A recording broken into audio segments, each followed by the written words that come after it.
Amis de TV Liberté, bonjour. Nous filons au cinéma encore une fois tous les quatre, au Grand Galop. Bonjour Maxime, bonjour Frédéric et bonjour Louis. Nous lançons tout de suite le débat sur le film que j'ai beaucoup aimé, excusez-moi, j'ai envie d'en parler très vite. La morsure des dieux, c'est le nouveau film de Cheyenne Caron. Donc nous sommes deux à l'avoir vu et la semaine prochaine nous serons tous les quatre. Donc on commence, il va bientôt sortir en salle, nous a annoncé Frédéric. Alors ce nouveau film se passe en France. Je vous rappelle, le dernier film, c'était La chute des hommes, qui se passait dans un pays du Moyen-Orient et qui racontait l'effroyable bataille et lutte intérieure des musulmans qui devenaient djihadistes et même des Français qui devenaient djihadistes. Et là, nous sommes en France, c'est un sujet bien franco-français, et le héros, Sébastien, est l'héritier d'une ferme dans le Pays Basque, ferme de son père, de son grand-père. En fait, ça a sauté une génération parce que le père a l'air dans les affaires et en ville. Et il veut continuer sa vie à exploiter ses terres et surtout à faire vivre sa ferme. Et évidemment, par les temps qui courent, c'est une opération impossible. Et on voit donc les batailles de ce jeune homme pour arriver à survivre. Et puis, on voit aussi ses amitiés avec les voisins, avec les gens du village. Et puis, une histoire d'amour très jolie avec une jeune et belle catholique, alors que lui est un païen. Sa mère était très catholique, mais lui a décidé d'être païen, et donc il y a une certaine célébration du paganisme. Avec une grotte dans laquelle il va voir une certaine déesse. Enfin, c'est assez étonnant. C'est un film avec des images superbes. Le Pays Basque est chanté comme j'ai envie de prendre le train et de descendre au Pays Basque. Je pense qu'on part tous avec vous, hein. Vous savez, on y va tous. La prochaine émission en direct de Saint-Jean. En direct. Ah non, sans passer par Bordeaux, on risque de tomber sur Juppé. Donc on part tous dans le Pays Basque. Les couleurs, le vert de ces collines est absolument magnifique. Les personnages sont intelligents et beaux et on croit à leur histoire. La bataille de ces paysans, il y a des textes magnifiques au début. Ceci est ma terre. Elle est faite du sang de milliers d'hommes et de femmes qui ont travaillé cette terre. Et personne ne s'installera sur ma terre. C'est du Gustave Thibon ou du Henri Pourrat. La terre ne ment pas. Oui, bien sûr, bien évidemment que la terre ne ment pas. C'est plutôt la ville, hein, c'est par les temps qui courent. À vous, Louis. Oui, donc je vais peut-être moins l'encenser que vous, chère Anne. Néanmoins, j'ai également été touché par la beauté des paysages. Le Pays Basque est absolument superbe. Et pour ceux qui ne le connaissent pas ou qui veulent en avoir un bel aperçu, le film vaut vraiment la peine d'être vu. Après, sur la performance de François Pouron, donc on voit derrière. Sébastien. Voilà, Sébastien, qui joue Sébastien. C'est absolument bluffant, effectivement. Il est très très bon. Je l'avais trouvé déjà très bon dans La chute des hommes. Je le trouve très juste et relativement authentique dans ce film, oui. Dans cette lutte effectivement du paysan face à la banque. Face à la banque ou le supermarché. Ou le supermarché, la mairie. Et la mairie. Alors ça, c'est la mairie qui préfère, qui est ravie qu'un supermarché s'installe sur ses terres parce que la mairie, le supermarché donne de l'argent à la mairie et qu'elle va pouvoir construire quoi? Une salle polyvalente. Vous comprenez? Et pendant ce temps-là, ces paysans crèvent, mais elle a sa salle polyvalente dans laquelle elle ce que les gens demandent. C'est la mode, polyglotte, polyvalent, polyhandicapé. Polyclinique. Mais effectivement... C'est trop poli pour être honnête, tout ça. Le film, en tout cas, s'insère bien dans le cadre de ces luttes qui sont terribles, et pas seulement dans le Pays Basque. On pourrait penser au Limousin, à la Creuse. Vraiment, c'est assez juste de ce point de vue-là. Les paysages sont très beaux. Alors après, ce qui m'a quand même beaucoup moins touché, entre autres la performance de la jeune actrice qui joue la catholique, qui est, c'est vrai, qui ne vous a pas séduit. tant que ça, alors pas du point de vue physique évidemment, mais dans le jeu, je l'ai trouvé en fait un petit peu effacé, et finalement c'est François Pouron qui est là, qui s'impose. Alors c'est peut-être aussi à dessein, mais du coup j'ai été un petit peu déçu par ce déséquilibre dans le film. Par ailleurs, je trouve malgré tout, vous allez peut-être me contredire, qu'on a du mal à faire le lien entre cette, on va pas dire foi, mais cette mystique néo-païenne de ce jeune paysan qui veut se rattacher, elle se comprend, il veut se rattacher corps et âme à la terre d'où il est issu, donc c'est une assez belle image, et le choix d'en faire un néo-païen est assez intéressant, mais finalement ces doutes de ce néo-païen par rapport à la foi catholique de cette jeune fille, j'ai du mal à voir se rattacher cette trame, ces doutes, à son combat pour garder sa terre. D'autant plus que le film finit un petit peu de manière abrupte, en suspens, il part en voyage. Il part en voyage parce que les banques sont assez trousses, c'est que la fuite est le meilleur... Et ses amis d'ailleurs aussi, puisqu'ils essaient, comment le dire, de monter une coopérative avec ses amis paysans qui y croient plus ou moins, et évidemment ça capote, c'est terrible. Ça capote, c'est-à-dire qu'ils n'ont pas la patience d'attendre suffisamment de temps, et comme le temps méprise tout ce qui n'est pas fait avec lui, surtout aujourd'hui, l'expérience n'est pas positive. Et en plus de ça, il se retourne contre lui. Oui. En fait, c'est un film en dehors de cette histoire d'amour qui est jolie. C'est une histoire assez triste. Donc tous ses amis le lâchent. Pratiquement. Un peu. Donc c'est un film fillonesque. Finalement, c'est assez, Parce que je trouve intéressant dans le titre, parce que je ne l'ai pas encore vu, mais le titre est intéressant parce qu'on sait tous ici autour de la table, et même nos téléspectateurs, que chez Cheyenne Caron, la relation spirituelle est toujours éminemment présente, même si là, la satire sociale a l'air d'être quand même plus forte. On est passé de son dernier film qui était La chute des hommes à là, la morsure des dieux. Donc les hommes sont tombés et les dieux viennent les mordre, peut-être, pour les titiller, pour les relever. Je dois vous avouer que j'ai pas très bien compris ce titre, parce que je ne vois pas en quoi les dieux mordent le personnage, mais on espère moi, la venue. À la Astérix. Mais on espère la venue de Cheyenne Marine Caron, donc on en reparlera. Merci beaucoup, Louis. Alors, vous êtes allé voir Frédéric, Miss Sloane. Nous sommes allés le voir tous les deux, Miss Sloane. Alors, c'est un film de John Madden, qui est un petit peu compliqué parce qu'au début, on est quand même surpris par le nombre de choses qu'on nous assène, c'est dit assez vite, etc. On a l'impression qu'on nous noie un petit peu, ensuite ça se calme. Le sujet est quand même très intéressant, c'est l'histoire d'une femme d'influence, une lobbyiste qui est remarquablement intelligente, qui manipule tout le monde, mais qui en fait est belle, parce que Jessica Chastain est belle, mais surtout c'est là-dedans une extraordinaire actrice, elle est remarquable, absolument remarquable. Elle l'avait déjà prouvé dans d'autres films, dans le fameux film de Bigelow sur la traque de Ben Laden. Et donc cette femme-là est engagée et lobbyiste auprès d'un cabinet. Elle le quitte, contrairement à ses idées, puisqu'elle est dans le camp d'en face. Bon.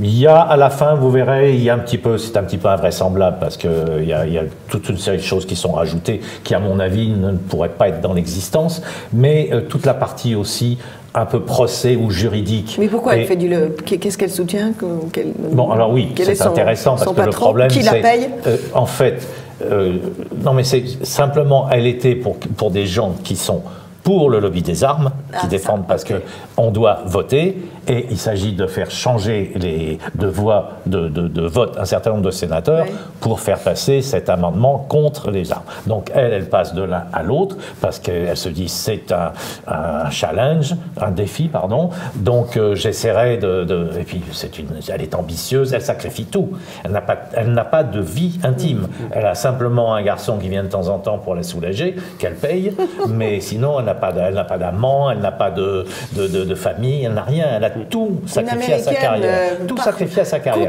Alors elle est remarquable et elle a toujours un coup d'avance, comme elle dit, sur les autres. Moi j'ai beaucoup aimé ce film, avec d'abord pour la performance de Jessica Chastain, qui est quand même extraordinaire là-dedans. Elle est véridique à 100%, elle est vraiment super, c'est vraiment une très très bonne actrice. Et puis parce que le sujet est intéressant, tout ce qui est juridique est très bien fait, comme toujours aux États-Unis, avec évidemment les petites astuces qu'on voit à la fin, parce est-ce qu'elle va retomber sur ses pieds? Elle va payer aussi, parce qu'elle est allée trop loin, parce qu'elle emploie tous les moyens. Elle n'a absolument aucune déontologie, c'est le cynisme parfait. Le résultat, la fin justifie les moyens. Moi, j'ai trouvé que c'était un film très intéressant. Bon, et Maxime ? Alors moi, je partage complètement le diagnostic. Pour moi, en fait, c'est un film qui, pour moi, est un peu aux confins de deux séries télé qui marchent assez bien. La première, c'est House of Cards, évidemment, dans cet esprit cynique sur la politique américaine, qui est une excellente série, dont la 4e saison, d'ailleurs, sortira en 2017. Et puis une autre qui s'appelle Scandale, où on suit une lobbyiste aussi, qui est une afro-américaine brillante, qui également renonce à toute vie pour assouvir sa carrière et servir toutes les causes. Pour moi, il y a deux biais en fait dans ce film qui le rendent trop américain et d'une certaine manière un petit peu lassant. C'est évidemment l'archétype de cette femme qui est une pure femme de carrière, comme si en définitive une femme ne pouvait être acceptée comme une sorte d'héroïne professionnelle qu'à condition de renoncer à tout le reste. Voilà. Et c'est un petit peu le portrait type oui et non, parce qu'on a tendance à voir. Oui et non, parce qu'on se rend compte qu'elle travaille 15 heures par jour. Parce que quand elle a terminé le bureau, elle continue. Je veux dire, c'est une passion. C'est une passion. Donc, on voit quand même. C'est un cas cinéma aussi. Oui, il ne faut pas chercher les généralités. Je trouve que quand elle prend un homme prostitué qui ne fait que ça, je veux dire, c'est pas quand même le cas général des femmes américaines. Bien sûr, mais au cinéma, on a tendance à voir cette femme qui réussit et qui est dénuée de toute et qui est devenue un homme comme les autres. Et qui est en fait un homme comme les autres.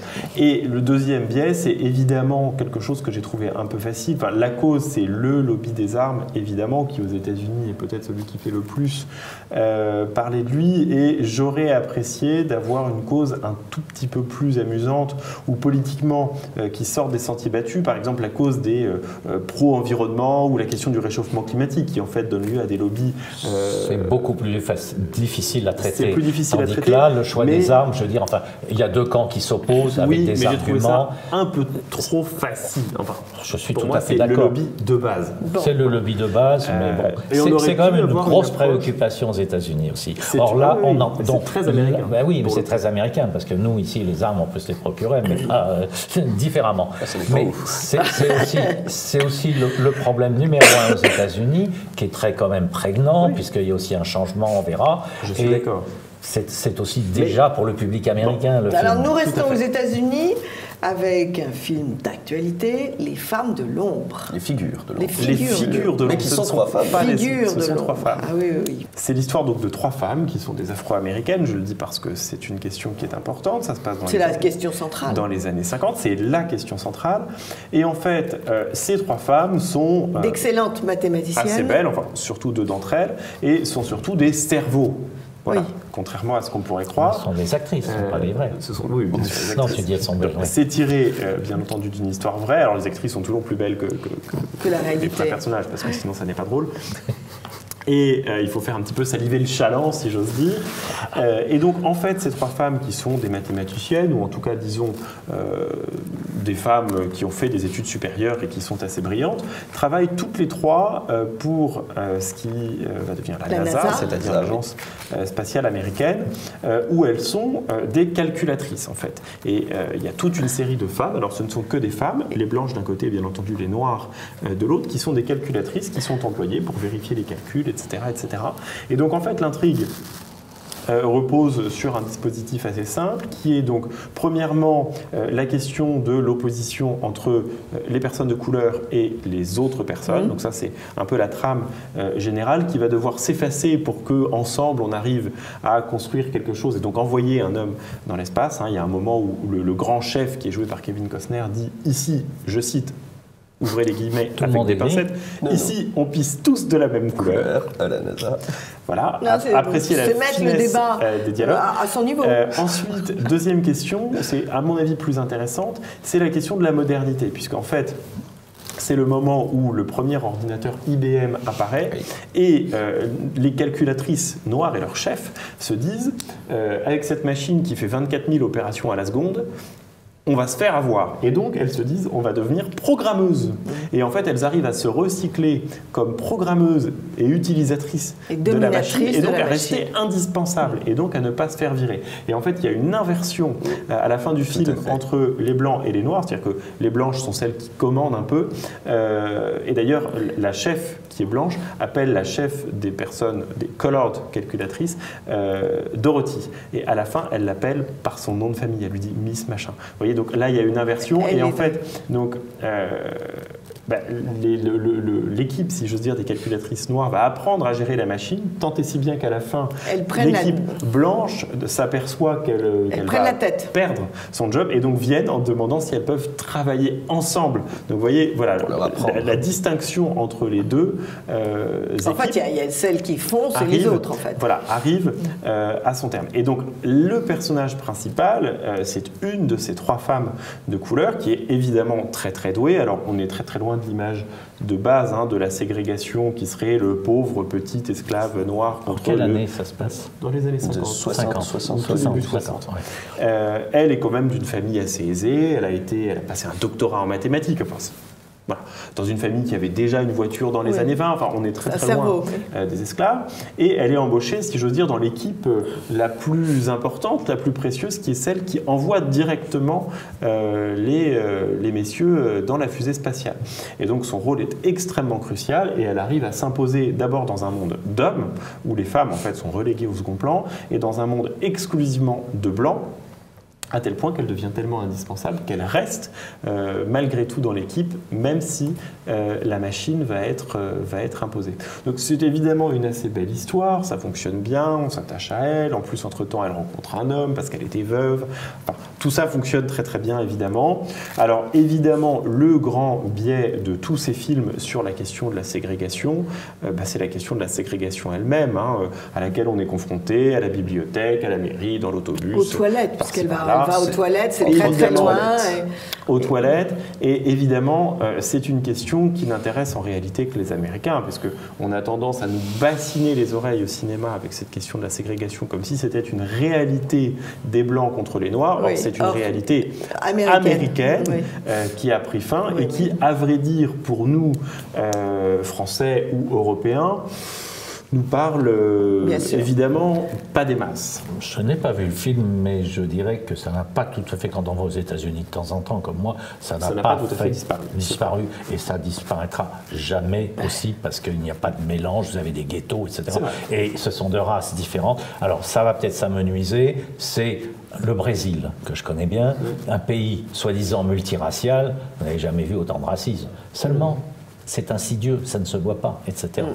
Quant aux années 60, évidemment, c'était en plein. Moi, je me souviens d'avoir traversé les États-Unis, un jour pris en stop par un Américain qui me dit « Venez voir mes toilettes ». Moi, j'ai des toilettes extraordinaires. Je me dis « Bon, je vais voir White ». Et oui, il y avait marqué « White Toilet », il y avait marqué « Negro Toilet » et il y avait marqué « Indian Toilet ». Et il était très fier parce qu'il avait trouvé l'affaire des toilettes pour les Indiens aussi. Donc, vous voyez que... Les natives ou les autres? Non, c'est sûr. Non, Louis a vu le film aussi, non? Oui, tout à fait. J'ai d'ailleurs beaucoup aimé. C'est un bon film de divertissement. On peut aller le voir en famille. C'est très agréable. On rit, on passe un bon moment. Le film n'a strictement aucune prétention. Et c'est d'ailleurs l'un des points que je lui reconnais, qu'il faut lui reconnaître, pour un film qui aurait pu en mettre des couches et des couches sur le féminisme, la ségrégation. Eh bien non, il reste quand même finalement très neutre. Et j'ai vu que beaucoup de critiques français n'avaient pas apprécié, parce que justement, on n'axe pas le curseur dessus, pour parler dans leurs termes. Et bien justement, moi je trouve que c'est quelque chose de très bien, puisque finalement on peut se concentrer davantage sur les sentiments des personnages, sur leur rapport, leur amour de la mathématique. Et les 3 personnages femmes sont très drôles. Assez truculents. Assez truculents, oui, tout à fait. Et une anecdote que j'ai beaucoup aimée, parce qu'on pourrait peut-être la transposer ici en France, lorsque l'une des mères va en bibliothèque pour chercher justement un livre sur l'IBM, enfin sur la programmation informatique, elle y emmène ses enfants et ils se font rejeter tous les 3 de manière assez abjecte, effectivement, parce que ce n'est pas pour les colored people, comme ils disent. Et donc, bon, la mère est scandalisée, puis une fois dans le bus, elle sort le livre qu'elle a subtilisé. Alors l'enfant, l'un de ses fils, le regarde en lui disant « Mais pourquoi tu l'as volé ?» Elle dit « Je ne l'ai pas volé, cette bibliothèque est financée avec les impôts que je paie, donc je ne vole pas ce que j'ai déjà payé. » J'ai beaucoup aimé ça. Ça, c'est très bien. Ce que j'ai trouvé aussi assez mignon, c'est l'histoire d'amour. Parce qu'en fait, cette femme qui est veuve va rencontrer un homme qui est un colonel, qui est noir aussi. Hein, très beau colonel. Qui est assez bel homme. Et qui finalement lui mène une cour 13 années 50 et qui s'intègre à la famille et qui lui dit, qui va en fait la demander en mariage dans un dîner où les enfants sont là et il lui dit tu as des enfants et donc je voulais faire ça avec tes enfants. Et j'ai trouvé que c'était un beau message joli. Parce que c'est très rare ce genre de veuvage en fait de reconstruire une famille. Ce film est tiré d'un fait réel. Oui. Parce que quand on le voit, on a l'impression qu'on est loin du fait, c'est exagéré ou c'est très enjolivé. Alors j'avoue que je ne connais pas le fait réel. Donc c'est ça qui est un peu gênant parce que maintenant on voit de plus en plus tiré d'un fait réel. Alors il y a un autre film. Alors tiré d'un fait réel, ça se trouve il y avait un colonel qui était amoureux d'une jeune noire. Voilà. C'est un fait réel. Non, apparemment, on suit le fait réel de cette femme-là, enfin de ces trois femmes-là, parce que les trois ont un parcours en fait en parallèle qui exprime la même idée. Hein. L'une qui va être donc la mathématicienne et qui va s'intégrer dans l'équipe, une autre qui est la chef des calculettes qui va réussir à domestiquer la machine, et une troisième qui travaille dans une équipe où elle n'est pas ingénieure, mais qui va souhaiter se faire reconnaître comme ingénieure. Et là aussi, il y a un moment qui est assez savoureux, c'est qu'en fait, elle est pour ça obligée d'aller dans une université qui n'accepte que les blancs et qui est très loin, l'université d'État, ou alors d'aller dans un lycée qui enseigne des cours d'ingénierie, mais qui est réservé aux blancs. Et donc elle doit obtenir une décision du tribunal, et elle demande à s'approcher, et elle dit « Votre honneur, vous-même, vous avez eu des premières fois, vous avez été le premier juge qui a été élu autant de fois, etc., etc. Et moi aussi, je voudrais ma première fois. » Et en gros, elle demande... Dans 100 ans, de quoi on parlera ? Pourquoi on parlera de vous dans 100 ans ? Parce que vous aurez été celui qui a permis à la première personne noire d'aller dans ce lycée, parce que je veux être la première ingénieure. Enfin, au cours du soir quand même. En cours du soir. Seulement au cours du soir. Elle a droit au cours du soir. Et quand elle arrive dans la salle, donc il n'y a évidemment pas de place réservée aux personnes de couleur. Et donc, de façon assez provocante, c'est la plus jolie des trois, elle arrive et elle dit « Il n'y a pas de place pour les personnes de couleur, je m'assois où je veux. » Donc on est loin des films où les Noirs jouaient les domestiques, puisque là, ils domestiquent les machines. Absolument. Non, là, c'est des femmes qui sont Bonne conclusion, on a assez parlé de ce film, les figures de l'ombre. Alors, La Confession. La Confession, moi j'ai beaucoup aimé. Donc c'est comme on dit en américain, un remake de Morin-Prêtre. Léon Morin-Prêtre. Je n'ai pas eu le temps de revoir, parce que je l'ai un peu oublié, Belmondo, donc je ne peux pas faire la comparaison, parce que j'ai vraiment oublié le film avec Belmondo. Là, c'est Nicolas Boukrieff qui l'a fait, qui est un ancien critique cinéma, qui est aussi un réalisateur qui a fait des très belles choses, qui a fait un film remarquable sur le problème des djihadistes il y a 2 ans. Le film a été interdit. Ah oui. Il n'est pas passé. Il est juste passé une fois en salle l'année dernière. C'était juste au moment de l'attentat. Oui. C'est quand il y avait les attentats. Mais enfin, c'était un film qui était intelligent parce que vraiment, c'était une étude de très bonne. Oui. Moi, je trouve que c'est scandaleux d'avoir censuré ce film parce que. Ensuite, il est passé un petit peu dans une salle et puis terminé. Donc le film a perdu de l'argent, tout ça, parce qu'on décide de le censurer. Enfin bref, là, il nous parle de cette histoire, tout le monde la connaît. Une jeune femme, là c'est pendant la dernière guerre aussi, c'est une jeune femme qui est communiste. Elle c'est Marine Vact qui joue bien. Romain Duris, que je n'aime pas d'habitude, il est très bon dans son rôle. Et j'ai trouvé que c'était très bien fait, aussi bien sur la dernière guerre, avec un petit peu ceux qui sont maréchalistes ou qui suivent la légitimité, ceux qui sont résistants. Ça n'est pas fait avec des gros sabots, c'est fait d'une façon assez intelligente, mais ça c'est Nicolas Boukrieff. Et toutes les discussions entre le prêtre et cette femme-là, qui en fait ensuite demande à devenir, à être baptisée. Elle a été baptisée, mais elle ne croit pas. C'est une communiste, donc elle est un peu la religion.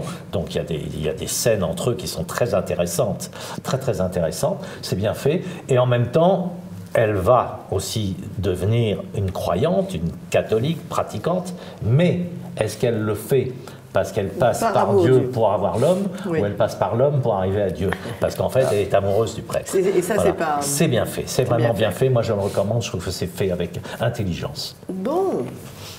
Encore un autre? Non? On a dit l'essentiel. Moi, j'ai entendu beaucoup de bien, je dois dire, de ce film Confession, et j'ai très envie d'aller le voir. Je n'ai pas pu encore, mais je pense que c'est un excellent film. Également, je voulais voir d'abord le tout premier pour pouvoir juger du remake. Exactement. De la manière du remake. Donc, alors moi, j'ajoute que j'ai suivi les conseils de Frédéric et que je suis allé voir Kong, qui est un bon divertissement. Et j'ajoute un propos sur ce qu'a dit Frédéric la semaine dernière, c'est qu'en fait, donc Kong, c'est le grand méchant, mais en réalité, on s'aperçoit au cours du film que ce grand méchant est presque érigé au rang de Dieu par la peuplade qui vit sur cette île parce qu'il protège de méchants encore pire. Et donc, en fait, la question qui se pose, c'est l'homme occidental américain qui veut tuer King Kong, ne va-t-il pas créer une catastrophe ou générer une catastrophe pire encore pour les habitants en tuant le méchant qu'ils ont identifié, mais en oubliant les autres méchants? Ça, c'est quelque chose qu'on pourrait projeter sur à peu près toutes les guerres menées par les États-Unis. Par exemple, on arme un certain nombre de rebelles qui s'avèrent ensuite devenir des terroristes. Nos yeux peuvent se tourner vers le Moyen-Orient, en l'occurrence. Et puis, qui nous montre aussi que le monstre peut être une figure protectrice, attachante. Il y a même des moments assez émouvants. Mais il a toujours été sympathique, King Kong, dans toutes les versions. Parce qu'on lui cherche des noises, parce qu'on vient l'enquiquiner, donc évidemment, il se défend. Et il est assez King aussi. La meilleure preuve, c'est que, comme je vous l'ai dit, le prochain, ça va être King Kong contre Godzilla. Moi, je sais qu'il va être le méchant, c'est Godzilla. Mais est-ce qu'il y a toujours la scène, moi je n'ai vu que ça dans vos King Kong, j'ai rien vu d'autre, la scène où il y a la main de King Kong et la jolie c'est pas fait de la même façon parce qu'on le voit très loin, mais on n'a pas raté cette. Effectivement, maman voit la main parce que voilà, et elle tombe dans sa main et on la voit. Ouais, ça, alors, on l'aura toujours. Nous vous invitons à aller voir La morsure des dieux. Nous en reparlons mercredi prochain. Les figures de l'ombre, Miss Sloane. Et donc pour les amateurs, la confession bien sûr, et pour les amateurs, Kong. Et la Cité of Z, je ne sais pas si on avait parlé la semaine dernière. La Cité Zen. C'est l'histoire de Fawcett dans les années 1900 et quelques. Donc Fawcett part en expédition par la Royal Society de Londres. Oui, on en avait parlé. On l'envoie pour faire on en avait parlé un peu pour faire des cartographies de la Bolivie. Non, il ne disparaît pas. Donc pendant 2 ans, il fait ça avec son adjoint, c'est un colonel, un officier de l'armée anglaise. Magnifique scène de départ où on voit une chasse à courre. Et puis là-bas, il trouve des poteries un petit peu érodées, anciennes, donc il doit y avoir une civilisation. Il la nomme, il pense qu'il y a une cité mystérieuse, etc. Tout ça, c'est ce qui s'est passé. C'est un film, là, c'est pas basé sur une histoire vraie. C'est une histoire vraie, avec le petit bon, évidemment. Et ensuite, donc, il revient. Alors, il dit que ce ne sont pas des sauvages, qu'il y a des civilisations là-bas, etc. Alors il se fait insulter, ridiculiser par tous ces braves membres de la société. Il repart, mais là ça tourne court parce qu'il est avec quelqu'un qui est un peu lâche et qui fout l'expédition en l'air. Il revient, il est mobilisé en 14-18, il fait la guerre, et puis après la guerre, donc il prend sa retraite, mais son fils avec lequel il avait des problèmes le pousse, ils repartent tous les deux. Et ça, c'est véridique, ils sont partis tous les deux et ils ont disparu. Mangés par des cannibales, ils ont été... Bon, on ne sait pas. Ils ont disparu. On a envoyé des gens à sa recherche, ils ont disparu. Ce qui est intéressant, c'est que James Gray, dans tous ses films, je rappelle les films comme La Nuit nous appartient, ou Yards, ou Little Odessa, etc., s'intéresse beaucoup à la famille. Ce sont toujours les relations à la famille avec les frères, etc. Là, il y a une très belle étude aussi sur ses relations avec sa femme, qui en a assez de le voir sans arrêt parti, et qui voudrait d'ailleurs l'accompagner, avec son fils qui lui manque, et en même temps le fils ne peut plus voir son père parce qu'il ne le voit jamais, il part, etc. Mais finalement, c'est son fils plus grand qui demande à partir avec lui et à aller se noyer dans ce... Voilà. Un grand reporter, un grand découvreur anglais, et ça, c'est un hommage en même temps. C'est un beau film avec des paysages merveilleux dans la jungle. Bon, eh bien, très bonne récolte.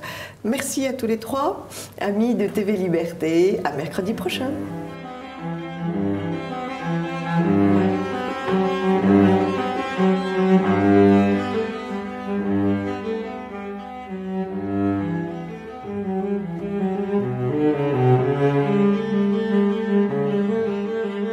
Amis de TV Liberté. Liberté, bonjour.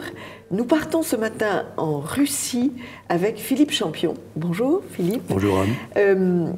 Nous sommes en avril 1717, donc cela fait 300 ans, et un homme célèbre débarque à Zwitkov.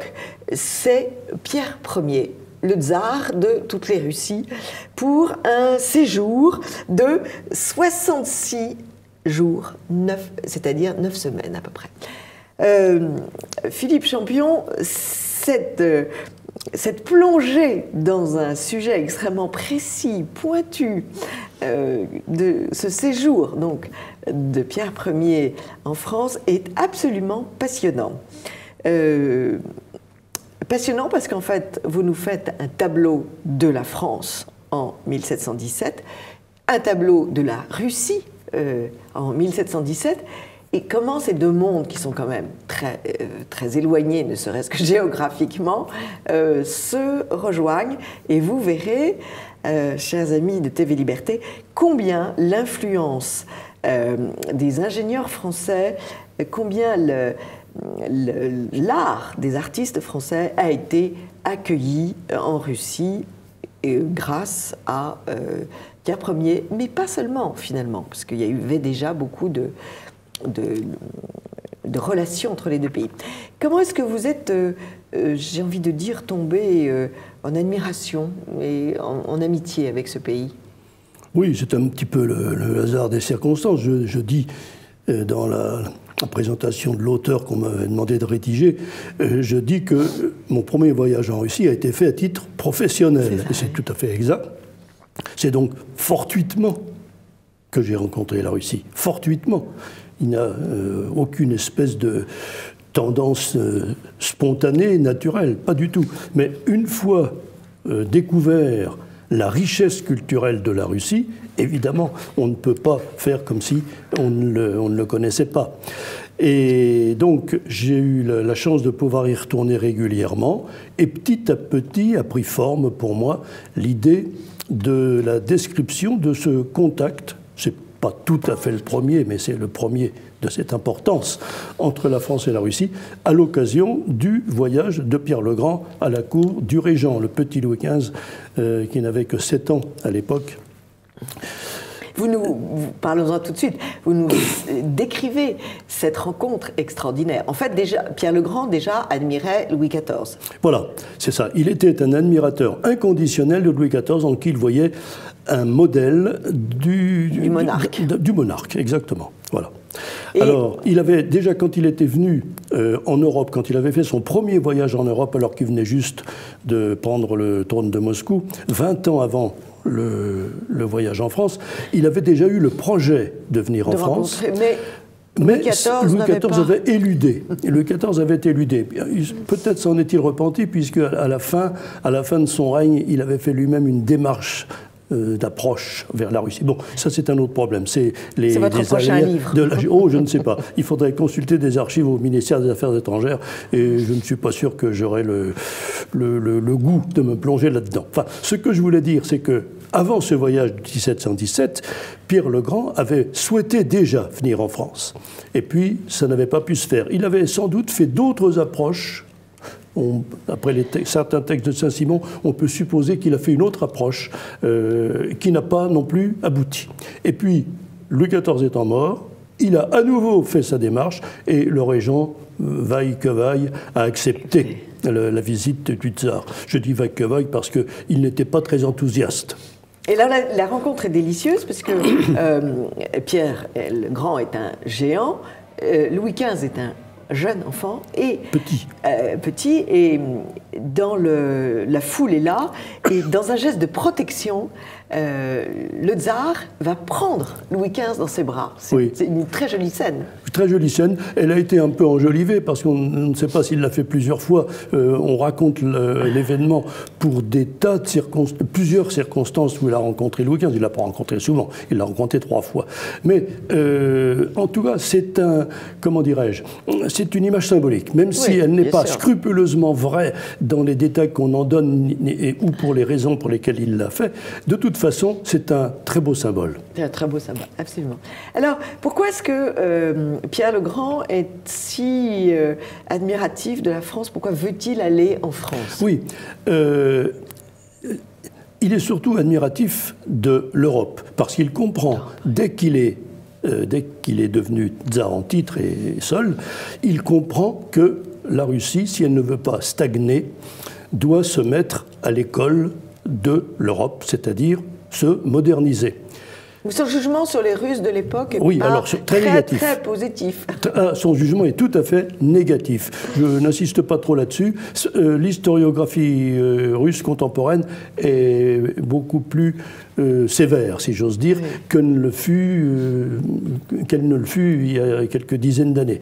Bon, il est conscient que la Russie ne peut pas s'établir sur un pied d'égalité avec les autres puissances européennes si elle reste purement russe. D'où son idée de l'occidentaliser.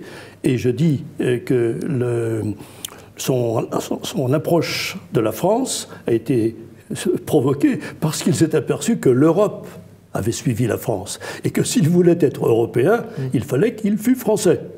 C'est en ce sens ce n'est pas l'admiration de la France en tant que telle, c'est l'admiration de la France parce que tous les monarques de l'Europe imitent la France. Heureux temps. Et parlent français, bien évidemment. Et parlent français mieux que souvent leur propre langue maternelle, comme Frédéric de Prusse, par exemple. Mais tous. Alors, ce qui est étonnant chez ce tsar, c'est son goût pour les sciences, la technique. Oui. Il se promène en France avec un petit carnet, un stylo et probablement pas un bic, n'est-ce pas? Et la légende veut qu'il travaille chez un charpentier dans les Pays-Bas. Oui, un charpentier de marine. Oui, alors ça, c'est son premier voyage qu'il a fait 20 ans avant. Mais ça révèle déjà son goût pour les choses scientifiques, matérielles, artisanales, etc. Et quand il vient en France, avec un projet diplomatique tout à fait précis et clair, il vient aussi pour voir de près les artisans français, pour voir de près les fabricants d'instruments scientifiques. Je raconte que lorsqu'il était petit, vers l'âge de 15 ans à peu près, sa sœur, qui était la régente à l'époque, avait envoyé en France une ambassade, et Pierre, jeune garçon de 15 ans, a fait demander qu'on lui rapporte un astrolabe.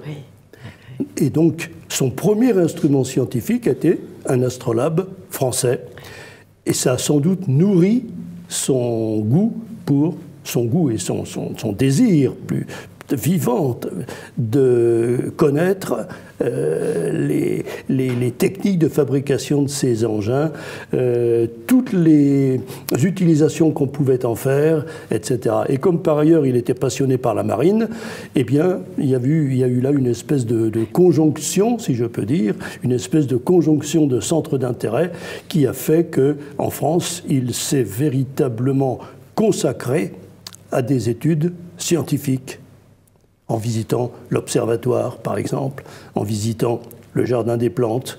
Et les gobelins. Les gobelins, c'est moins scientifique. Les métiers à tisser. Oui, alors, c'est ça. Pierre le Grand n'a sans doute pas beaucoup de sens artistique. Bon, les historiens sont à peu près d'accord là-dessus. Oui, le roi l'invite à l'opéra, il s'en va assez rapidement. Il s'en va rapidement, bon, c'est sûr. Et en plus, non seulement il n'a pas de sens artistique, mais il a encore certainement moins de sens musical que d'autres arts. Bien. Mais il est conscient de l'utilité de l'art pour l'exercice du pouvoir. Et il est très Louis XIVien. De ce point de vue-là, il est très Louis XIVien. Il a tout compris. Pierre le Grand a tout compris. Et donc, qui tient la culture, qui tient les esprits. Oui. Personnellement, je ne suis pas un grand ami du mot culture, mais en réalité, c'est vrai quand même. Cachez votre revolver. C'est vrai quand même. Non, ce n'est pas mon revolver. Ce n'est pas ça mon refrain. Je dis plutôt, quand j'entends le mot culture, je m'enfuis vite et loin. Mais les perles de culture sont d'une autre sorte. Merci. Oui, alors, donc... n'est-ce pas, toutes les sciences étaient l'objet de sa curiosité. Et à Paris, il a eu la possibilité de, je ne dis pas de s'initier, puisqu'il avait déjà étudié beaucoup depuis son jeune âge, mais il a eu la possibilité de parfaire ses connaissances et surtout de satisfaire ses curiosités. Bien sûr, l'architecture, puisque c'est le moment de parler de la grande ville qui porte son nom. Oui. Saint-Pétersbourg. Oui, elle était conçue avant qu'il ne vienne en France. Mais il est à peu près sûr, les historiens d'art sont d'accord là-dessus, que des architectes français, et spécialement Leblond, ont influencé la conception finale qu'il s'est faite de ce que devait être sa future capitale. Voilà. Et puis, ça a été aussi le début d'une contribution française, puisque les architectes français ont continué à travailler à Saint-Pétersbourg après Pierre le Grand jusqu'au XIXe siècle. Alors vous citez un certain nombre de gens qui ont fait une carrière en Russie tout à fait étonnante, comme ce peintre Caravage. Caravage, oui. Qui a même dirigé l'école des Beaux-Arts. C'est ça, il a lancé, on peut dire, il a lancé l'Académie des Beaux-Arts. C'est pas à son époque qu'elle a été juridiquement créée, mais il a fait des statuts et après, ça a été, selon les projets de Caravage, qui étaient imités de l'Académie de France, c'est le projet de Caravage qui a été utilisé pour faire l'Académie des Beaux-Arts de Saint-Pétersbourg. Bien sûr, les jeux d'eau de Marly et du parc de Versailles l'impressionnent. Oui, en effet. Oui. Il engage des gens, il engage le marin Guillermo. C'est un marin de 17 ans. Oui, c'est ça. Il voit sur le bateau. Oui, mais lui, il ne fait pas sa connaissance en France. Non. Il fait sa connaissance à l'occasion d'un de ses voyages. Mais il y a des Français. Sur un bateau, il fait sa connaissance. C'est ça. Il voit que le jeune homme, c'est la tempête, il voit que le jeune homme maîtrise non pas les éléments, mais en tout cas la tenue du bateau sur des éléments déchaînés. Il se dit, cet homme-là, il faut que je me l'attache. Oui, c'est cela. Il a cherché beaucoup, toujours, à s'attacher des gens dont il appréciait le talent pour pouvoir l'utiliser à son profit. Alors, il y a des scènes, c'est une succession de scènes de la vie intime de ces grands princes qui sont étonnantes. Et il y a notamment cette petite critique tout de même des aristocrates français, qui est très amusante.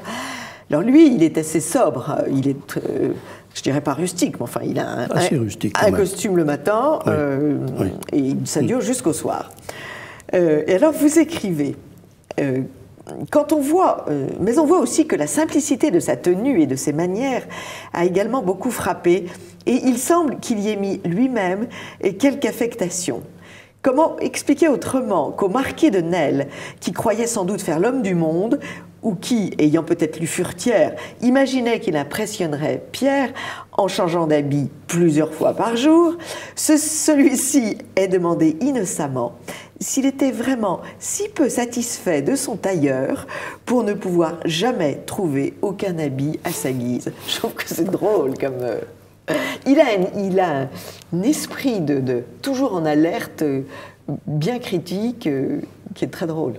Oui, il a été très, comment dire, aussi sensible aux qualités qu'aux défauts. Oui. Alors, votre livre a aussi ce grand intérêt de signaler toute la géopolitique de l'époque et étonnamment, j'ai envie de dire, les causes et les conséquences à très long terme. Et on a l'impression que c'est toujours le même problème. La Russie recherche des débouchés vers la mer, parce que sinon, elle ne peut pas, ces denrées ne peuvent pas se répandre. Le commerce est... Et puis, le danger turc, c'est-à-dire le danger déjà de l'islam. Oui, c'est pas le danger de l'islam que craint Pierre, c'est le danger de l'impérialisme turc en tant qu'il est politique. Et c'est là-dessus que beaucoup de difficultés peuvent naître en ce qui concerne les relations avec la France, puisque l'alliance turque est fondamentale pour l'équilibre européen en vue de la sauvegarde des intérêts français, tant que la menace Habsbourg est pesante du côté oriental. À partir du moment où Louis XV réalise ce qu'on appelle, à juste titre d'ailleurs, le renversement des alliances, évidemment, l'alliance turque devient moins utile. Mais Pierre le Grand a prévu déjà, en faisant son avance diplomatique envers la France, il a dit la Russie peut tenir lieu à la fois de Suède et de Turquie pour la France. Mais ça demandait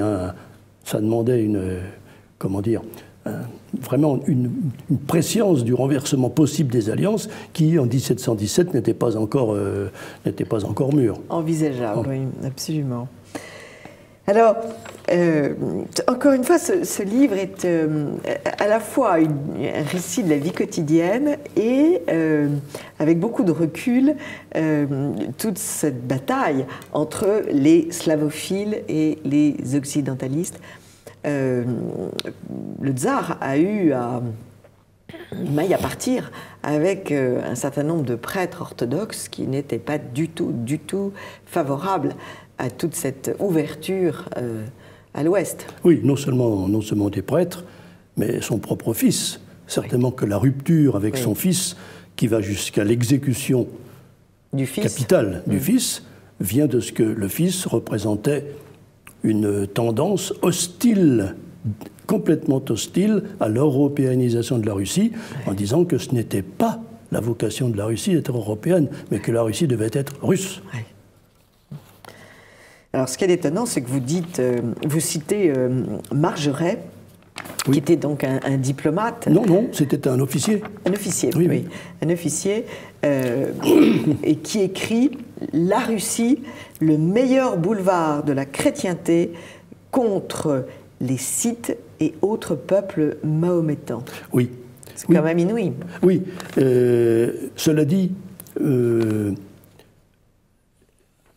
fallait, dans l'esprit de Margeret, qui est un contemporain d'Henri IV, il fallait justifier l'éventualité d'un rapprochement entre la France et la Russie. Et comme l'hostilité qu'on avait traditionnellement envers la Russie à l'époque était d'ordre religieux, c'est pourquoi il met l'accent sur la plus grande proximité religieuse entre la France et la Russie que la proximité politique. Mais en réalité, Margeret, comme Danzé, que je cite et qui lui est un vrai diplomate, qui est un petit peu antérieur, leur idée, c'était de faire une alliance de nature diplomatique entre la France et la Russie. Simplement, Margeret utilise la raison religieuse comme pour ajouter quelque chose à la nécessité de l'alliance franco-russe. Le problème de l'orthodoxie, en effet, en France, était un frein. Un frein, tout à fait, c'est ça. Comme il y avait le même frein en Russie par rapport aux catholiques. Peut-être pire même. Peut-être pire. Et alors, c'est dans les derniers temps, juste avant 1717, le journal de Trévoux entame un petit peu une volte-face. Et on commence à dire qu'en réalité, les Latins ne sont pas si loin des Grecs qu'on ne croit. Donc, il y a eu vraiment un changement dans l'opinion publique dont les jésuites du journal de Trévoux ont été en grande partie les acteurs. Et aujourd'hui, Philippe Champion, pouvez-vous nous donner quelques avis sur cette chasse aux Russes et ces calomnies, ce mépris actuel pour... Oui, il y a plusieurs éléments. J'ai vu récemment qu'il y a une espèce de tradition d'origine latine contre l'Église grecque. Bon.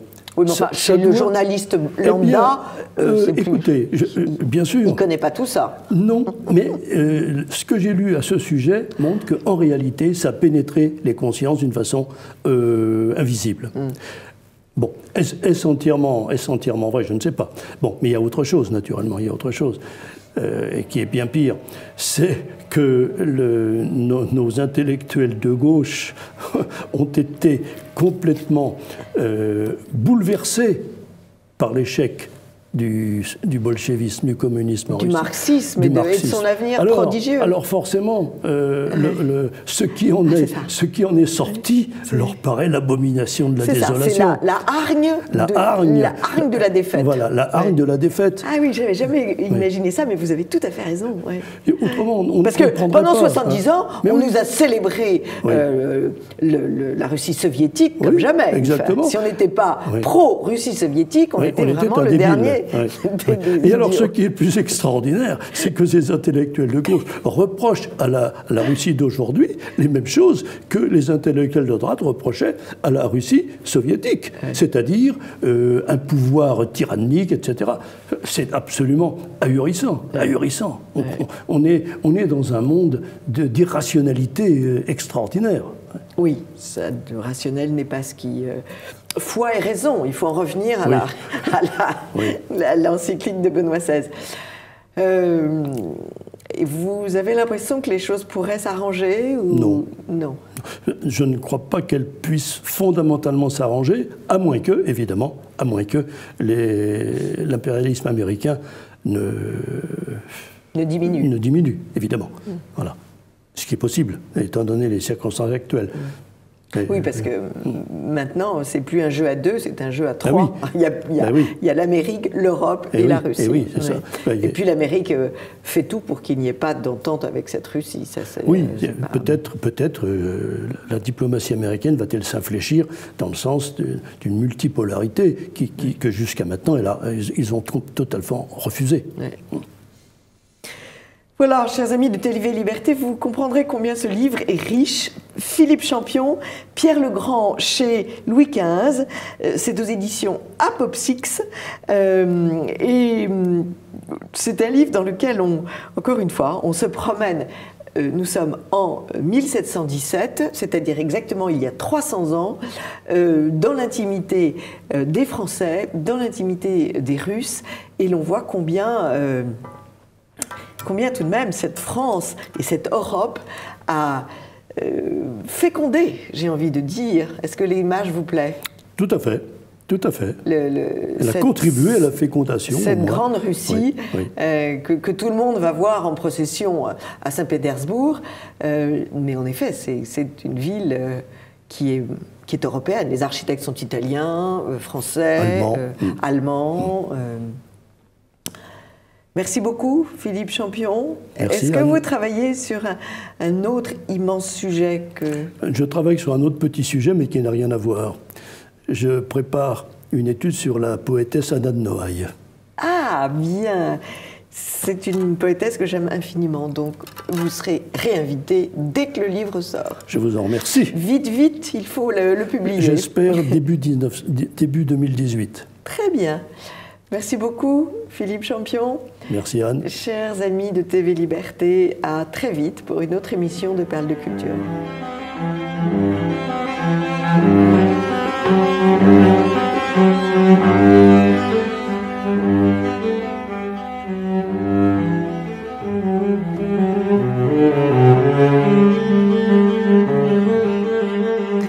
Amis de TV Liberté, bonjour. Pour cette chronique L'art en beauté, nous avons invité un enlumineur qui est une très jolie jeune femme. Bonjour, Marie Restorez. Alors, on dit un enlumineur. On dit un enlumineur. Voilà. Et vous avez, chers amis, une illustration de l'œuvre de Marie Restorez sur l'écran.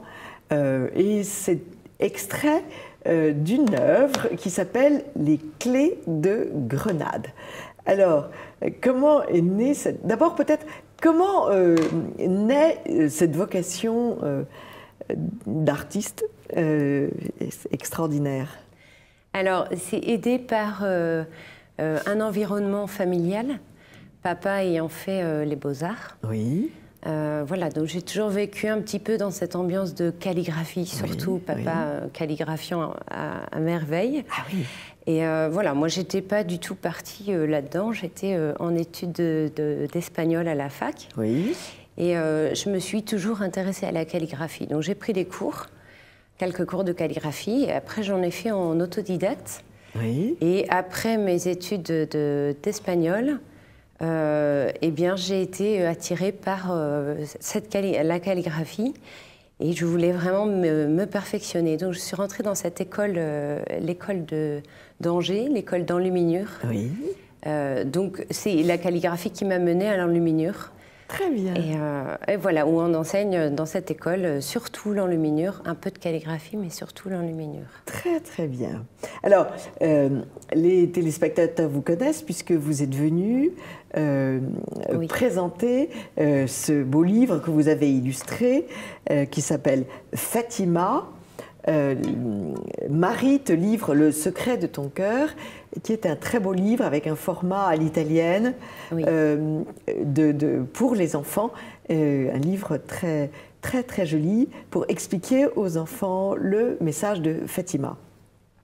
Et là, ce sont des illustrations tout à fait modernes. Oui. Mais vous nous présentez là ce matin cette œuvre qui est magnifique, qui s'appelle Les clés de Grenade. Alors, expliquez-nous l'histoire de cette œuvre. Alors, pendant mon enseignement à l'école d'enluminure, j'y ai passé 2 années, 2 ans et demi. Et la première année était consacrée à l'apprentissage des différentes techniques de l'enluminure, selon les différentes périodes du Moyen-Âge. Et en 2e année, nous avons dû concevoir un livre, un manuscrit, donc du début à la fin, en choisissant le thème. Donc vous avez thème médiéval, évidemment. Donc vous avez pris un texte, ce texte des clés de Grenade. Alors là, moi j'ai fait un résumé en fait. Vous avez résumé. Voilà, j'ai résumé 10 ans de guerre, la guerre qui s'est déroulée en Espagne. Pendant ce qu'on appelle la Reconquête. Voilà, donc les clés de Grenade marquent la fin de cette Reconquista qui a duré plusieurs siècles. Et donc là, c'est un résumé, les événements importants de cette guerre qui a duré 10 ans entre le royaume de Grenade, avec le roi Boabdil, qui était donc un roi musulman, et les rois catholiques. Alors, on est frappé par plusieurs choses. D'abord, ce papier, qu'est-ce que c'est que ce papier ? Alors, ce n'est pas du papier. Ce n'est pas du papier. Voilà. C'est du parchemin de chèvre. Parchemin de chèvre. Voilà. Et Et alors, vous écrivez directement à l'encre? Oui, c'est de l'encre de Chine. Oui. Donc le parchemin, on le prépare, on le ponce. On le ponce plusieurs fois pour que la peinture et l'encre puissent adhérer. Oui. Et sans baver, parce que comment Le parchemin est d'une qualité extraordinaire. Ah oui. C'est presque plus facile de travailler sur parchemin que sur papier, parce que ça ne boit pas. Ça ne boit non. pas. Ah oui. Sauf si le parchemin est un peu abîmé. Oui. Mais voilà. Alors, c'est inouï parce qu'on a l'impression d'être à Grenade. Alors, les caractères sont. Ces caractères sont. C'est quelle écriture? C'est une calligraphie qui est très peu connue, qui est une calligraphie gothique. Parce que, donc, évidemment, quand on choisit un sujet, selon les différentes périodes du Moyen-Âge, si on choisit un sujet gothique, donc là, on est en pleine période gothique, 1492, il faut évidemment que la calligraphie corresponde à l'époque. Donc là, c'est une calligraphie gothique, cursive, donc qui est très peu connue parce qu'en fait, elle était utilisée surtout pour les actes de loi, de science, etc. Elle était très peu connue. Donc moi, je l'ai choisie parce que je trouvais qu'elle avait un petit air oriental. Oui. Voilà. Oui, absolument. Au départ, à première vue, je me suis dit, mais elle me présente un manuscrit du Coran. Là. C'est pas évident de lire, mais c'est du français. Alors, il y a bien sûr des lettrines extraordinaires. Moi, j'ai toujours été fascinée par par les lettrines qui sont chez vous d'une grâce parfaite. Alors d'abord, il y a cet or pour... Oui, c'est de la feuille d'or. C'est de la feuille d'or, oui. Oui. Qui est quand même une des caractéristiques de l'enluminure. Oui. C'est de la feuille d'or. Alors la lettrine, il y a plusieurs sortes de lettrines. Il y a les lettrines historiées. Et, qui racontent donc une histoire. Voilà, qui racontent une histoire. Là, par exemple, celle-ci va raconter l'emprisonnement de la sultane. Oui. Par le roi, par le sultan. C'était une reine, parce que c'était le royaume de Grenade. La reine a été enfermée par son propre mari, le roi Boabdil. Oui. Voilà. Elle voulait trop aller en ville, probablement. Et puis, il y a les lettrines uniquement décoratives. Uniquement décoratives. Avec des fleurs et... Voilà, avec des fleurs, mais qui sont très souvent... Les fleurs sont choisies de manière symbolique. Et puis, il y a ces cadres que vous... ces cadres dorés, donc à la feuille d'or, qui sont inouïs. Les interstices.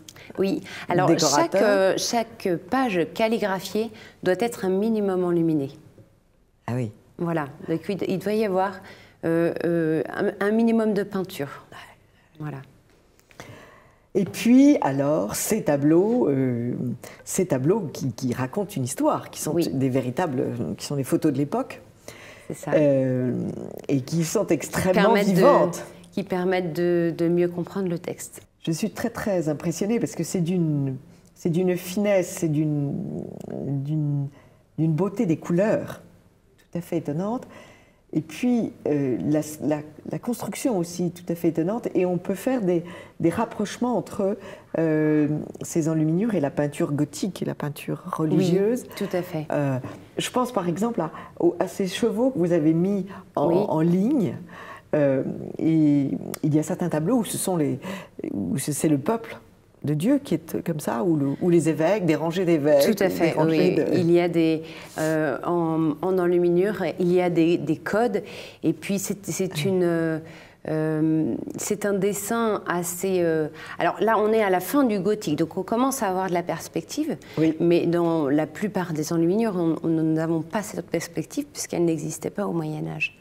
Alors là, moi, dans ce livre, j'ai allié un petit peu deux arts qui ont vécu ensemble, mais moi, je les ai fait se côtoyer et non pas se mélanger.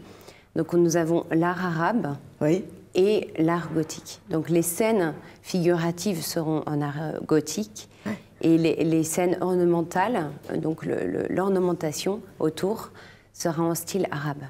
Oui, parce qu'il y a en effet des petits signes totalement... Ça, on va retrouver ça dans les Corans. Et donc, pourquoi cette ornementation arabe? Bon, donc déjà, je vous laisse faire côtoyer ces deux arts qui ont été assez à l'image. Quand on parle de Grenade, c'est forcément... l'art arabe. Oui. Et voilà, c'est à l'image de cette enclave musulmane au sein d'une terre catholique. Et l'ornementation, alors pourquoi avoir choisi l'art arabe pour l'ornementation, c'est-à-dire ce qu'on trouve autour de la scène figurative? Eh bien parce que dans l'art musulman, il n'y a pas de figuratif. De représentation, oui, ça c'est sûr. Oui, c'est sûr. Il y a une question que je voudrais vous poser, parce que je trouve que l'écriture de nos enfants qui deviennent adultes est de plus en plus tragique. Est-ce qu'on n'a pas un peu perdu le sens de la calligraphie aujourd'hui? Oui, bien sûr. Nous l'avons perdu. Quand on était petit, on apprenait à écrire à la plume pour faire des pleins et des déliés. Attendez, vous êtes... Enfin, vous, parce que vous êtes dans une famille très particulière, mais vous êtes trop jeune pour avoir connu la plume et l'encrier. Mes frères et sœurs aînés... Moi-même, il n'y avait déjà plus de plumes et d'encriers. Ah oui, donc, mes frères et sœurs aînés ont écrit à la plume avant de... Oui, mais enfin, vous êtes dans une famille de calligraphes, donc c'était un Mais on a perdu le sens du geste de l'écriture, je pense. Mais il n'y a plus ces séances d'écriture extraordinaires. D'abord, on n'apprend plus les différentes mode d'écriture. On écrit on prend la bâtarde. On s'est terriblement bâtardisé. Enfin, oui, c'est au sens propre du terme. Il n'y a plus la très jolie majuscule. En anglaise. L'anglaise, et tout cela a complètement disparu. Mais non seulement esthétiquement, c'est très grave, puisque c'est un bonheur en moins, j'ai envie de dire, mais en plus, ça avait une nécessité, c'est que cela apprenait l'enfant à former une lettre. Or, ça c'est terminé. Oui. Et donc, on arrive à... mais même pour ce qui est de tenir... Oui, de tenir, même le geste. Et même la patience que cela demande. On voit des enfants qui tiennent leur crayon maintenant, c'est très fréquent, qui tiennent leur crayon comme une poule prendrait un couteau. Et on se demande comment ils peuvent arriver à faire un signe, alors que on a l'impression qu'aucun professeur ne leur a appris qu'un stylo se tenait. Je pense que c'est le cas. Voilà. Donc, c'est vrai que la calligraphie est un exercice très rigoureux parce qu'il demande beaucoup de patience déjà pour arriver à quelque chose de parfait. Et puis c'est très rébarbatif au début, la calligraphie. Ah, je trouve pas. Je trouve que je trouve que dès le départ, c'est très beau. C'est créer un dessin. C'est créer un dessin. C'est déjà un geste. C'est déjà une amorce d'art. Oui. Bon, à votre niveau, c'est de l'art. Mais pour un enfant qui découvre une lettre, c'est déjà le début de l'art. Je n'ai pas de conseils à vous donner, mais je serais vous. Je créerais une petite école de calligraphie. Je donnerais 1 heure par semaine, je réunirais des enfants et je leur apprendrais. En fait, je retransmettrais ce que votre père vous a transmis, tout simplement. Parce que je sais que vous attendez un bébé, donc ce bébé-là va être très privilégié. Mais je trouve que les autres enfants devraient bénéficier de votre enseignement. Je rêverais travailler avec des enfants. C'est vrai ? Je pense qu'un jour ce sera le cas. Bon, je ne me suis pas trompée. Autre merveilleuse scène que vous allez voir à l'écran, chers amis de TV Liberté, c'est la scène finale. Voilà, donc, la remise des clés, de Grenade par le roi Boabdil, qui est habillé de vert, car le vert est la couleur de l'islam. Oui. Et en face, on va trouver sur des chevaux les rois catholiques. Alors, la reine va porter de l'hermine. De l'hermine. Voilà, qui est le symbole de la royauté. Et puis le bleu pour le roi, qui est la couleur de la royauté. Et derrière, on aura le palais de l'Alhambra. Avec l'étendard tout à fait en haut. Voilà, avec la croix. Avec l'étendard avec la croix, absolument. Et on entend la mère de Boabdil dire « Mon fils pleure ce royaume comme une femme, ce royaume que tu n'as pas su défendre comme un homme. » Comme un homme. Et puis on voit bien Grenade. Vous avez Grenade est sur une colline, Grenade est plein de... Entouré d'oliviers. Entouré d'oliviers, de cyprès, avec une architecture évidemment avec des petites fenêtres bien particulières. Voilà, et on trouve aussi des tentes. J'ai représenté des tentes, oui. Car l'armée des rois catholiques a campé pendant des mois et des mois devant oui, ça a été très long. Grenade. Ça a été très très long. Ça a été très long. Alors évidemment, ce livre, on peut en voir les illustrations sur votre site. Voilà, sur mon site internet. Voilà. Et vous avez une autre... Alors, vous exercez, on vous demande des... Qu'est-ce qu'on vous demande ? Alors, je fais... cet apprentissage m'a permis de voir assez large, donc je fais des calligraphies de faire-part, oui. Des copies de manuscrits. Oui. Et pourquoi fait-on copier un manuscrit ? Pour l'avoir Une copie de manuscrit, voilà, il y a des gens qui aiment beaucoup une œuvre et qui voudraient l'avoir. Des copies de manuscrits et puis voilà, des créations originales telles que celle-ci, des images pieuses. Ah oui. Ou des enluminures pour des livrets de mariage, beaucoup. Ah oui. Voilà, et qui sont des créations. Donc on me donne un thème, et puis après je propose. Très très bien. Voilà. Alors je peux vous donner l'adresse de mon Absolument. site. Donc c'est enluminure-maristorez.fr. Très très bien. Enluminure, je répète, enluminure-maristorez tout attaché. Tout attaché. .fr. Écoutez, merci beaucoup, Maristorez, de nous avoir ouvert votre monde, qui est un bien joli monde, et qui donne des idées. Pourquoi faire un faire-part sans enluminure? Merci beaucoup. Merci beaucoup. Et revenez dès qu'une autre œuvre vous tient à cœur, et nous la présenterons aux spectateurs de TV Liberté. Et en attendant, vous pouvez aussi retrouver donc, cette œuvre Fatima, publiée aux Traditions monastiques, qui est un livre extrêmement pédagogique et intelligent pour comprendre le message de Fatima. Merci beaucoup, Maristorez. Merci. Amis de TV Liberté, à très vite pour une autre séquence de Perles de Culture.